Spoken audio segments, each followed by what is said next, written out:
2 octobre 2018, le conseil de ville de la municipalité d'Ayers-Cliff s'est réuni. Nous avons pour nous en parler le maire Vincent Gérin et avec lui, dans quelques instants, on parlera de quelques points d'ordre technique autour de la sécurité publique, des suivis sur des sujets dont on a parlé et on va aussi éventuellement, le gros sujet aujourd'hui, parler d'une résolution qui est envoyée au ministère des Transports qui concerne la sécurité routière elle-même. On veut améliorer la chose autour de la plage et tout ça. Mais petite parenthèse tout d'abord électorale, puisque vous avez décalé votre réunion de lundi à mardi parce que lundi soir, c'était les élections ici au Québec.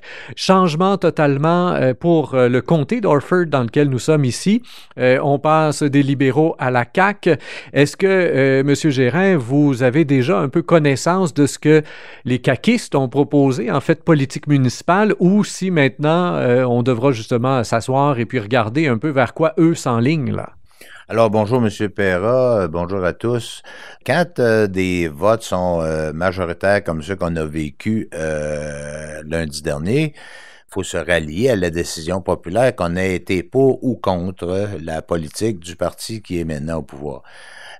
Pour ce qui est du comté, j'avais préalablement rencontré M. Bélanger et puis il y a quelques semaines et j'aurai sûrement la chance de le rencontrer bientôt. On lui avait fait part à ce moment-là des priorités municipales de la région, d'Ayers-Cliff et de la région.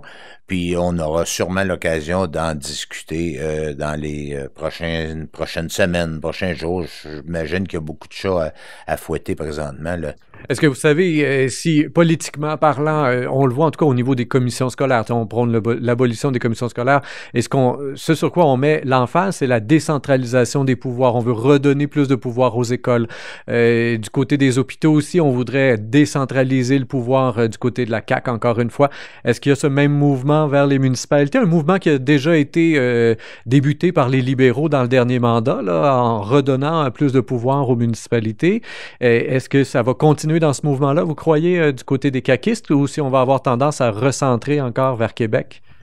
Well, it's obvious for any party, any government to it's a big advantage for them and for us to move many powers to the municipalities because the municipalities are the closest elected people to their people, you know. So I think that la CAQ has the same vision. Money has to follow their decisions. And I think la CAQ said, like all the other parties anyway, that they want to move 1% of the TVQ towards the municipality. So we'll see what's going to happen then. Intéressant, effectivement, des dossiers à suivre. On va maintenant se pencher sur ce qui s'est passé concrètement le 2 octobre et le point qui semble le plus important, c'est cette rencontre que vous avez eue le 26 septembre dernier avec des représentants du ministère des Transports, de la mobilité durable et de l'électrification du transport. Et là, vous aviez des demandes, des espoirs, entre autres en ce qui concerne là, toute la sécurité des piétons, tout d'abord du côté de la plage Massawippi et autres. C'est une chose dont il a été question beaucoup pendant la campagne électorale d'il y a déjà presque un an. Il y a eu beaucoup de pourparlers depuis ce temps-là. Il y a eu des démarches de fait, il y a eu des questionnements, il y a eu des analyses.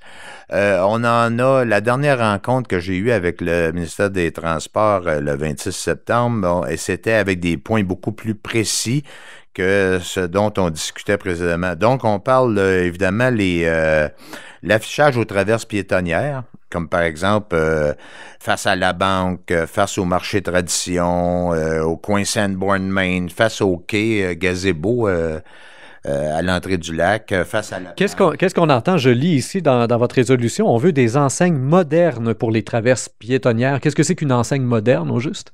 En fait, un renouvellement des enseignes, mais aussi probablement des enseignes, ou possiblement des enseignes à affichage lumineux, activées par bouton poussoir, par exemple. More modern signs with flashing lights or LED lights or some other lights activated by a button when you want to cross the crosswalk.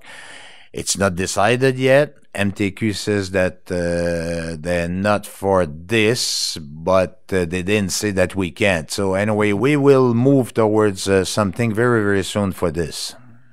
Alors, c'est intéressant quand même que cette discussion que vous avez où ils disent, bon, ils sont pas en faveur, mais en même temps, ils peuvent pas dire complètement non parce que vous êtes en plein cœur du village, là. Donc, évidemment, vous avez votre mot à dire dans tout ça. Dans la discussion, il y avait aussi la question de l'élargissement de la rue Tyler. D'où vient le besoin, là? You know, historically, people are parking in front of the post office. And that's a problem there. The Tyler Street very narrow at this point.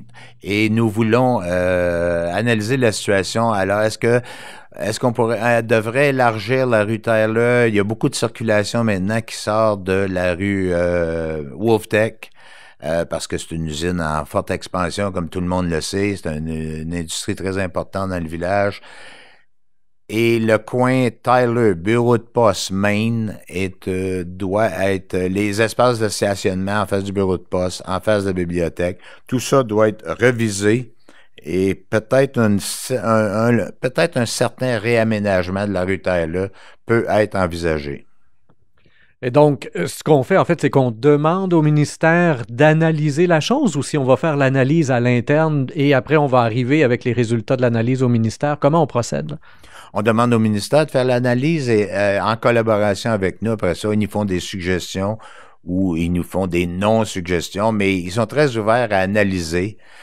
That can be done there, although we don't know what can be done yet. We have few ideas, but it wouldn't be major change, but it would be some changes that would permit to keep or not parking in front of the post office and in front of the library. Parfait. Donc, c'est un petit coin qui est un peu problématique et entre autres, je sais qu'effectivement, au niveau de la sécurité piétonnière en face de la banque et de la clinique, là, un peu difficile de traverser. On se sent un peu insécure là, à cet endroit-là parce que les camions qui arrivent de l'autre côté, on les voit pas venir, puis eux autres non plus, ils nous voient pas venir. Là. Il y a de quoi effectivement à repenser autour de tout ça, là. C'est la traverse piétonnière qui est la plus problématique, celle en face de la banque. Mais quand on parle de réaménagement du dernier tronçon de la rue Tyler, c'est une autre problématique. Il y a également une traverse piétonnière à cet endroit-là, mais c'est plutôt au niveau du stationnement. The crosswalk in front of the bank, that has to be, there will be changes there. Alors, à voir exactement comment on pourra réaménager tout ça, effectivement, pour plus de sécurité. On continue un peu dans ce qui est de la voie publique, circulation, mobilité. Il y a un mandat qui est donné à la firme Aviso Conseil pour une étude sur un problème de drainage dans le secteur de la rue Thompson. On avait parlé des pluies le mois dernier. Là, justement, on va de l'avant. Là, comment faire finalement avec les nouvelles pluies abondantes qu'on reçoit maintenant dans le climat québécois. Là. Alors, la firme Avisa a été mandatée. Ils nous ont fait une soumission, à hauteur de 4 000 pour faire une étude. Il faut savoir que toute l'eau souterraine dans les pluviaux, les drains pluviaux de la municipalité, de la rue Main, partir du début de la municipalité jusqu'au centre du village, jusqu'au coin de la rue Thompson d'ailleurs, se jette dans l'étang qui est derrière l'hôtel de ville. Il n'y a pas de problème quant à la capacité. C'est la tuyauterie qui se rend à l'étang, doit être examinée, les niveaux, pour voir quelle est la possibilité d'absorption quand il y a des grosses pluies. Alors, il y a des débordements, faut voir, on veut voir quelle est la capacité des tuyaux au coin de Thompson et Main à rejeter l'eau dans l'étang. Parfait. Et on aura les résultats de tout ça avant l'hiver, on imagine? Oh yeah, before the end of December, for sure. Ce qui est à souhaiter, puisque de toute façon, ce qui sera important, j'imagine, c'est de se préparer pour le printemps prochain ou en tout cas de pouvoir réagir assez rapidement, puisque c'est là, surtout au printemps, là, qu'on a des débordements en général. On avait parlé ensemble il y a 2 mois, je crois, de divers règlements qui étaient en voie d'adoption au niveau de la sécurité, au niveau des bruits et tout ça. Il faut maintenant savoir que c'est chose faite. En effet, il y avait eu un avis de motion déposé il y a à l'Assemblée de septembre, je crois. Les règlements ont été publics sur le site web depuis ce temps-là. Il n'y a eu aucune modification d'apporter et ils sont maintenant adoptés depuis la dernière Assemblée. Il y a un autre sujet qui est dans l'air depuis un certain temps, c'est le changement du centre d'appel pour le 911. Ça ne change rien pour les gens concrètement, il n'y a pas de changement de coût, mais au niveau de la qualité du service, normalement, en tout cas, c'est ce qu'on le croit, il devrait y avoir une amélioration. Well, that's what the experts say, but for us, it's a formality. You know, we just had a resolution saying that we accept the fact that we changed the 911 center, Chaudière-Appalaches, instead of Levy, like our other partners at the MRC. Voilà, donc c'est une décision de la MRC au grand complet. On termine avec un petit quelque chose de sympathique. Je ne savais pas que ça existait ici à Ayers-Cliff. Vous avez une politique d'accueil qui concerne en fait l'accueil d'un nouveau bébé, un nouveau-né sur le territoire. And when I hear la CAQ or some other political parties saying that they will improve the money that they give to families, ça fait quelques années, plusieurs années même, je crois, qu'on donne 100 $ pour chaque nouveau-né à la demande des parents. Alors, il y en a eu un à cette assemblée-ci pour lequel il y a eu une prime ou un cadeau ou un don de 100 $ donné. Puis c'est une forme de félicitation des parents d'élever des familles à Ayers-Cliff. Ça devient juste un petit geste sympathique qui coûte pas cher à la ville, mais pour les familles, ben, c'est toujours intéressant et donc c'est attractif finalement pour les jeunes familles qui cherchent à s'établir. Je sais que d'autres municipalités ont aussi des politiques de subvention au niveau des couches lavables et des choses comme ça.